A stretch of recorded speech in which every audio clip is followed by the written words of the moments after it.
오늘 저는 여러분과 함께 하나님의 말씀을 맡은 유익이라는 제목으로 은혜를 나누고자 합니다. 지금까지 우리는 이 세상에서 하나님의 심판을 벗어날 수 있는 사람은 하나도 없다는 것을 살펴보았습니다. 하나님이 없다 하면서 우상을 섬기고 또 각종 죄를 범한 사람도 심판을 받고 또 율법을 가지고 있어도 자신의 정욕에 따라서 율법은 지키지 않고 자신의 정욕에 따라 불의를 행하며 산 사람도 심판을 받습니다. 그리고 비록 율법은 없지만 그래도 나름 도덕적으로 산 사람들도 그들의 양심에 따라 심판을 받는다는 말씀을 우리가 살펴보았습니다. 모두가 다 예외 없이 하나님의 공의의 심판을 받습니다. 이것을 사도 바울은 성령의 감동하심을 입어서 이 말씀을 선포했는데, 그런데 이것을 받아들이지 않는 사람들이 있었습니다. 누구입니까? 유대인들이었습니다. 유대인들은 세상 사람들은 다 심판을 받지만 자기들만큼은 심판을 받지 않는다라고 고집스럽게 주장을 했습니다. 왜 심판을 받지 않는가? 먼저 자기들은 하나님의 백성됨의 징표인 할례를 받았기 때문에 심판을 받지 않는다고 했습니다. 그리고 자기들은 하나님의 율법을 간직했고 또 그 율법을 계속해서 우리가 그 율법을 들어왔기 때문에 자기들은 심판을 받지 않는다라고 했습니다. 한마디로 자기들은 유대인이기 때문에 심판을 받지 않는다는 겁니다. 그들이 유대인이라고 하는 굉장한 자부심과 긍지가 있었습니다. 하지만 사도 바울은 로마서 2장 17절에서 이렇게 말했습니다. 유대인이라고 불리는 네가 율법을 의지하며 하나님을 자랑하며, 이 말은 사도 바울이 긍정적 의미로 말한 것이 아니라 부정적 의미로 말한 겁니다. 유대인이라 불리는 네가, 다시 말해서 자네들은 지금 유대인이라고 우쭐대고 있지만 이라고 말하면서 유대인이라고 말하는 네가 율법도 자랑하고 율법을 의지하고 하나님을 자랑하고 그러는데 이게 잘못된 것이다. 유대인들의 잘못된 비뚤어진 특권 의식을 지적하고 있습니다. 유대인들은 어떻게 율법을 의지했을까요? 좋은 의미가 아니라고 했어요. 유대인들은 자기들이 하나님의 선민이고 가장 복된 민족이라는 것을 과시하고 싶을 때면 언제든지 율법을 들고 나온다는 겁니다. 우리는 하나님의 율법을 간직해오고 있는 특별한 민족이야 라고 하면서 그들은 그 율법을 의지해서 자기들을 내세웠던 겁니다. 또 그들은 하나님을 자랑했다고 했는데 이것도 부정적 의미라고 말했어요. 유대인들은 자기들이 특별한 민족임을 내세우기 위해서 하나님을 자랑했다는 겁니다. 여러분, 유대인 남자들이 머리에 쓰고 다니는 하얀 그 모자 있죠? 뭐라고 그래요? 키파라고 하지 않습니까? 그 하얀 그 모자 보신 적 있으시죠?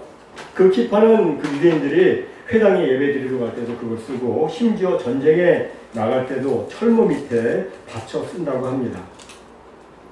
그들이 이렇게 키파를 쓰는 것은 하나님에 대한 존경과 경외심을 표현하기 위해서라고 말합니다. 탈무드 랍비의 글에 보면 하늘에 대한 경외가 너희 위에 임재할 수 있도록 너희 머리를 가려라 라는 구절이 있는데, 유대인들은 남성보다 더 높은 전능자가 존재하니 그에 대한 경외심으로 자기들의 머리가 하늘에 보이지 않게 키파를 쓰는 것이라고 합니다. 하지만 이것은 여호와 하나님이 오직 키파를 쓴 유대 민족만의 하나님이라는 것을 나타내 보이고자 하는 그들의 여러 행동들 중에 하나입니다. 이런 식으로 그들은 자신을 드러내기 위해서 하나님을 자랑했던 거예요. 또 유대인들은 이미 살펴보았던 대로 자기들이 할례받은 거 자랑했습니다. 자료에 의하면 아브라함이 지옥 대문에 앉아가지고 할례받은 유대인들이 그리로 들어가지 못하게 한다는 기록이 있을 정도로 유대인들은 할례를 의지했습니다. 그러나 사도 바울은 율법을 자랑하는 네가 율법을 범함으로 하나님이 욕을 받고 있다. 네가 율법을 행하면 할례가 유익하지만 만일 율법을 범하면 네 할례는 무할례가 된다.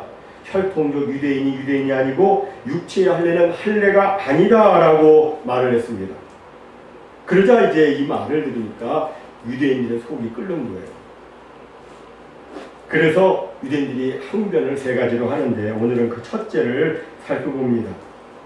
바울이 유대인들의 불의와 잘못과 비뚤어진 그 신앙에 대해서 지적을 하자 유대인들은 이렇게 말합니다. 바울, 당신 지금 무슨 말을 하고 있는 거요? 당신 말대로 혈통적 유대인이 유대인이 아니고 육체의 할례가 할례가 아니라면 그럼 하나님이 뭐 하려고 유대인을 택하셨고 뭐 하려고 할례를 명하셨어? 하나님이 우리 유대인을 택했는데 유대인됨이 아무 유익이 없다면 유대인을 택하신 하나님이 실수했다는 건 아니요.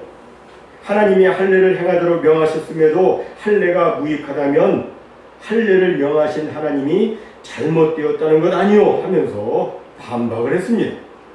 이에 대해서 이제 바울이 답변을 하는데 그 내용이 오늘 본문에 이렇게 나와 있죠. 그런즉 유대인의 나음이 무엇이며 할례의 유익이 무엇이냐? 범사에 많으니 우선은 그들이 하나님의 말씀을 맡았음이니라. 여기서 사도 바울은 유대인으로 태어나 할례를 받고 어릴 적부터 율법으로 양육받은 그들에게 여러 가지 유익이 있다고 말합니다. 유익이 없다고 한 것이 아니라 범사에 유익이 많다고 했습니다. 요즘 말로 하자면 기독교 가정에서 태어나가지고 유아 세례를 받고 어릴 때부터 가정에서 신자로 양육받은 사람, 말씀으로 양육받은 사람에게는 많은 유익이 있다는 겁니다. 성이 되어서 예수 믿은 사람은 어려서부터 예수 믿은 사람을 부러워합니다. 나중에 나이 많이 들어가지고 예수 믿은 사람은 어렸을 때부터 신앙생활 하는 사람을 부러워해요. 너는 정말 좋겠다. 어려서부터 너를 위해 기도해 주시는 부모님이 계셔서 좋고 사도신경, 주기도문, 십계명을 어렸을 때부터 배우고 하나님의 말씀을 많이 듣고 또 신앙의 뿌리와 전통을 자연스럽게 배우고 있겠으니까 너는 정말 좋겠다. 이런 말을 믿는 부모 밑에서 자란 사람은 종종 듣습니다. 정말 어릴 때부터 신앙생활을 하는 것에는 많은 유익이 있습니다. 물론 성인이 되어서도 성실하게 교회 다니는 교인에게도 유익이 있습니다. 제임스 보이스 목사님은 아직 예수를 믿지 않지만 성실하게 교회 다니는 교인의 유익이 무엇인가? 라는 질문을 던져놓고 다음과 같은 세 가지 포인트로 답변을 했습니다. 첫째, 교회에 다니기 때문에 죄를 덜 지을 것이고 그 결과 벌도 덜 받을 것이다. 하나님의 은혜로 거듭나지 못하면 구원을 받지 못하지만 거듭나지 못해도 죄를 덜 지으면 벌을 덜 받기에 성실히 교회 다니면 유익이 된다는 겁니다. 둘째, 성실하게 교회 다니면 구원의 진리에 반응을 하지 않더라도 구원의 진리만큼은 알게 된다. 자신이 죄인이라는 것과 예수님이 구주라는 것, 그리고 하나님의 은혜와 믿음으로 구원을 받는다는 것을 아는 것 자체로는 구원을 받지 못하지만 역으로 그런 지식이 없으면 구원을 받지 못한다. 따라서 교회에 성실하게 다니게 되면 그런 진리를 알 수 있기 때문에 교회에 다니는 것이 유익하다는 겁니다. 다음 세 번째로 하나님의 말씀을 듣게 됨으로 얻는 유익 때문에 교회에 다니는 것이 유익하다. 하나님은 말씀을 통해서 우리의 삶 속에 필요한 여러 가지 중요한 교훈을 주기도 하고 또 말씀을 통해서 우리를 거듭나게 하고 깨끗하게 해줍니다. 따라서 교회에 성실하게 다니면서 말씀을 접하다 보면 하나님의 구원 가까이에 있게 되면 물론 여러 가지 삶의 지혜와 유익을 얻게 되고 또 깨끗한 영혼을 유지하게 된다는 겁니다. 그러니까 지금 당장 예수님을 구주와 주님으로 영접하지 않은 사람이라 할지라도 교회에 계속해서 다니는 것이 그에게 유익하고 또 필요하다는 겁니다. 그런데 유대인들은 태어날 때부터 이런 특혜들을 기본적으로 갖고 있었습니다. 그 특혜들 중에 첫째가 하는 특권은 본문 2절에 있는 대로 하나님의 율법, 곧 하나님의 말씀을 맡은 것이었습니다. 그럼 어째서 하나님의 말씀 맡은 것이 그들의 첫째가 하는 특권인가? 이것을 이렇게 한번 생각해 볼 수 있습니다. 여러분, 옛날 사람들, 옛날 이교도들은 신의 뜻 아는 것을 굉장히 중요시했습니다. 그래서 신의 뜻, 곧 신탁을 알기 위해서 무당을 찾아가기도 하고 점을 보기도 했습니다. 로마 시대에는 새들의 소리를 듣고 길흉을 예견했다고 합니다. 우리나라에도 까마귀가 울면 좋지 않고 까치가 울면 좋은 소식이 있다고 하는데, 로마 시대에도 새들의 소리를 들어서 신의 뜻을 알 수 있다는 생각을 했습니다. 또 어떤 사람들은 새가 어느 방향으로 날아가는가를 관찰해서 신의 뜻을 찾기도 했고, 또 어떤 사람들은 그 새들의 내장을 개봉해 봄으로써 신의 뜻을 파악했다고 합니다. 오늘날에도 그런 잔재가 여기저기 많이 남아있죠. 한국에 가면 길거리에 보면 말이죠, 조그만 새장에서 새가 나와가지고 조그만 종이 하나를 콕 집어가지고 이게 주는데, 이런 새점을 사람들이 봅니다. 그리고 토종 비결을 보기도 하고, 호로스코프, 점성술, 별점을 보기도 하고, 컴퓨터점이나 타로점 같은 것을 보면서 신의 뜻을 발견해 보려고 합니다. 사람들이 이렇게 각종 방법을 통해서 신의 뜻을 알려고 하는 것은 그만큼 미래에 대한 불안감이 크기 때문입니다. 내일 어떻게 될지 알 수 없으니까 미래에 대한 불안감 때문에 사람들이 그렇게 하는 거예요. 이래 갈까 저래 갈까 방황하고 있을 때 이것이 신의 뜻이다 라는 분명한 지시가 있다면 얼마나 좋겠습니까? 이렇게 할까 저렇게 할까 고민하며 망설이고 있는 사람에게 이렇게 하라는 하나님의 말씀이 있다면 얼마나 속이 시원하겠습니까? 이것 때문에 오늘날 한국에는 적지 않은 사람들이 복채를 싸들고 점쟁이, 철학관, 사주, 관상서를 찾고 있고, 미국에서도 막 사람들이 불안해하는 사람들이 전화로 컴퓨터로 미래를 알아본다고 신의 뜻을 찾는 사람들이 있습니다. 그러나 여러분, 그렇게 해서 하나님의 뜻을 알 수 있습니까? 절대로 알 수 없습니다. 그것은 사탄의 교묘한 꼬임에 빠진 어리석은 행위입니다. 하나님의 뜻은 오직 하나님의 뜻이 기록된 이 성경에 있습니다. 성경은 우리 인간에게 주어진 하나님의 유일한 말씀입니다. 성경은 보통 책이 아니라 하나님의 말씀이 기록된 책입니다. 성경은 하나님은 어떤 분이신가 하는 하나님의 본질과 우리 인간은 과연 어떤 존재인가 하는 인간의 본질을 다루고 있습니다. 그리고 이런 인간이 어떻게 해야 하나님의 뜻대로 살 수 있고, 어떻게 해야 하나님의 원하시는 삶을 살 수 있고, 어떻게 해야 영원한 삶을 살 수 있는가 하는 것이 성경에 기록되어 있습니다. 온 인류를 향한 하나님의 선한 뜻이 이 성경에 기록되어 있는 겁니다. 생명이 여기에 있고 모든 문제의 해결점이 바로 여기에 있습니다.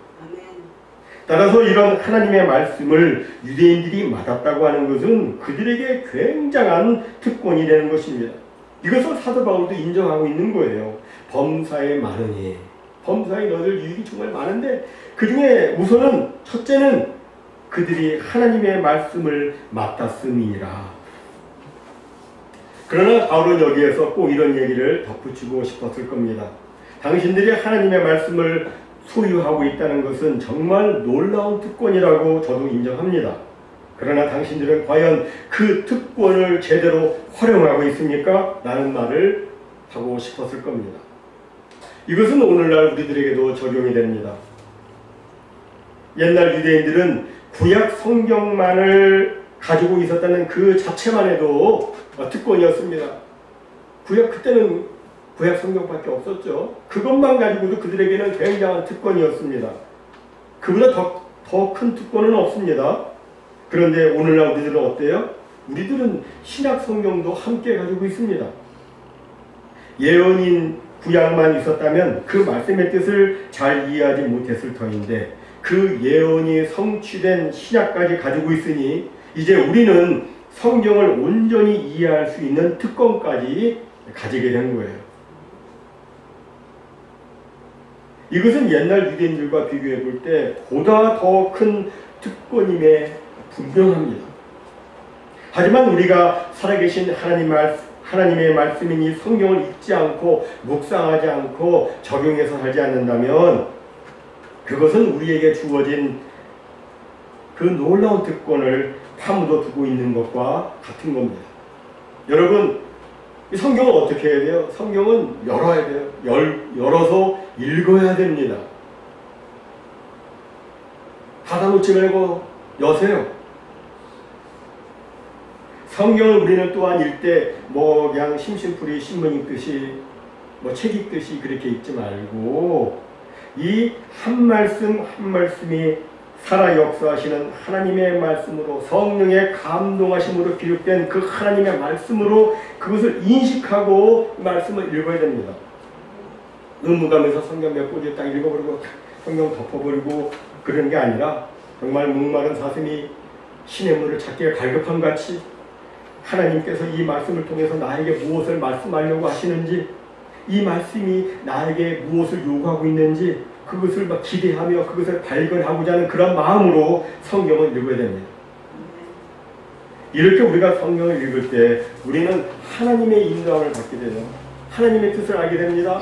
하나님의 교훈과 책망과 의로 교육함을 받게 됩니다. 그리고 또한 하나님의 지혜를 얻게 됩니다. 정말 우리 성도는 살아계신 하나님의 말씀을 소유한 특권이 있는데 중요한 것은 우리가 하나님을 사랑하는 마음으로 이 성경을 열어서 마치 금광에서 금을 캐내는 자의 그 심정을 가지고 성경을 우리가 읽어야 하는 겁니다. 성경은 이제까지 쓰인 그 어느 책과도 다른 권위를 가지며 효능이 다릅니다. 성경은 지난 2000년에 걸쳐 수많은 사람들의 삶과 문화를 변화시켜 왔습니다. 성경은 사람들이 구원을 받아 영원한 생명을 갖게 했고 또 교훈과 지혜와 지식을 얻게 했고 사람들에게 죄와 잘못을 깨닫게 해서 그 잘못된 길에서 돌이켜서 바로 살도록 했습니다. 그리고 성경은 사람들로 하여금 올바른 진리의 삶을 살게 해주었고 하나님의 말씀으로 바르게 교육해서 하나님께서 기뻐 원하시는 선한 일들을 행할 수 있는 인격적 능력자로 만들어 주었습니다. 성경을 읽으면 사람들이 변화됩니다. 약물 중독자들이 치유되고 동성애자들이 자유케 되고 불황자들과 사회의 낙오자들이 변화되고 상습적인 범죄자들이 교화되고 미움 대신에 사랑의 사람이 되는 이런 역동적인 변화의 역사가 성경을 통해서 나타나고 있는 겁니다. 실로 성경은 우리에게 힘을 주고 용기를 주고 소망을 주고 능력을 주며 밝은 비전과 확신을 가져다 주는 것입니다. 따라서 우리는 하나님을 사랑하여 하나님의 말씀을 가까이 하고 그리고 하나님의 말씀을 묵상하고 적용하는 삶을 살아야 하는 겁니다. 그러면 하나님의 진짜 축복을 받게 돼요. 오늘날 유대인들은 구약 성경만 갖고서도 하나님의 복을 많이 받았습니다. 전 세계 80억 인구라고 하는데 유대인들의 숫자는 그 중에 0.25%밖에 안 됩니다. 매우 적은 인구이지만 전 세계 정치, 경제, 교육, 과학 거의 모든 분야에 걸쳐서 막대한 영향력을 그들이 끼치고 있습니다. 구약 성경만 갖고서도 그러는데 그런데 우리 성도는 어때요? 구약만 아니라 우리 신약도 가지고 있습니다. 그들은 예언만 가지고 있으니까 이걸 잘 몰라요. 정확하게 이거 어떻게 성취됐는지 잘 몰라요. 근데 우리는 신약까지도 갖고 있습니다. 이것이 확실하게 이 말씀이 어떻게 성취되었는가 하는 것을 우리는 잘 알고 있어요. 우리는 정말 더 큰 특권을 가지고 있습니다. 따라서 우리가 하나님의 말씀을 그냥 형식적으로 대하지 않고 하나님을 사랑하는 마음으로 말씀을 읽으면 어떻게 돼요?